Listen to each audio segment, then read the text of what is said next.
hong vô gan cha thế sana Halloween Jisun ka sit na ho e hong la do ta thing pel chunga along ki khai sangin athina ke din nun nop na hung hita hong vu gan cha thi sana Halloween Jisun ka sit na ho e hung hat do ta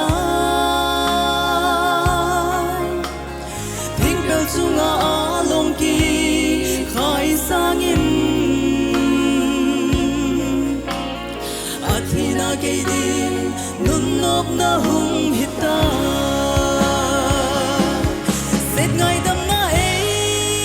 pitai ona thi san hung long chun thing pel chung ka set na ho ngai dam ta thế mùa con có số sa tai thì na con có số sa tai nắng vàng kỹ nó đầm na gần này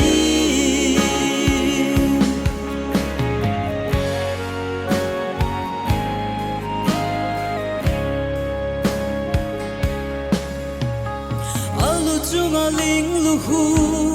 ki khu pe a khut a ke nga thi san a hung long ha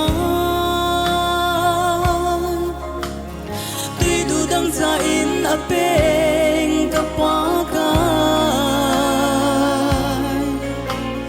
ke chon se zala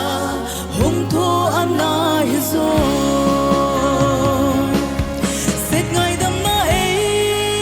pitai ona thi san hung long chun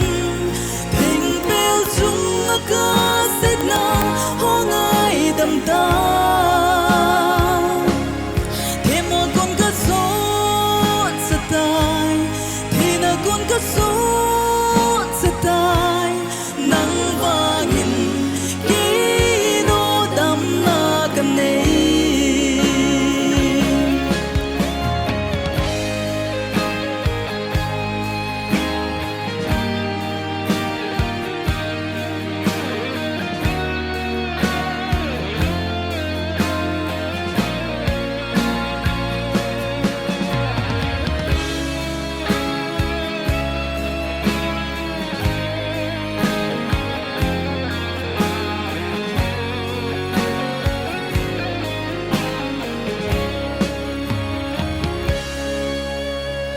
alu chunga ling lu khu ki khu pe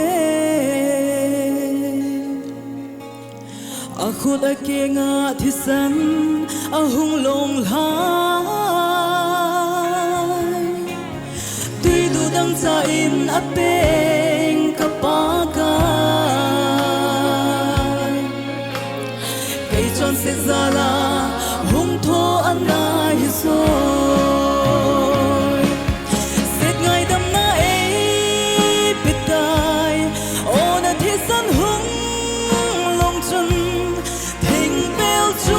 ka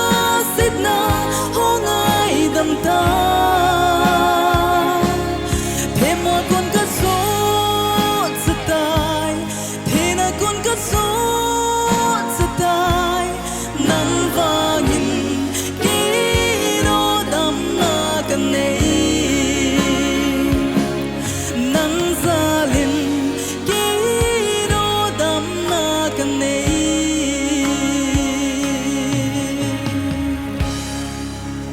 lâu bên áp thiền trong tay